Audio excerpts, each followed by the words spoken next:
है गाइस, आज मैंने चिड़ियों के घर बनाया है। पानी पीने का, ये दाना खाने का। ये हमारा गार्डन।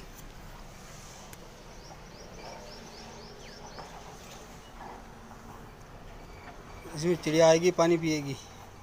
ये आज हमने नया बनाया है। ये बनाया दाना खाने के लिए नया, दोनों।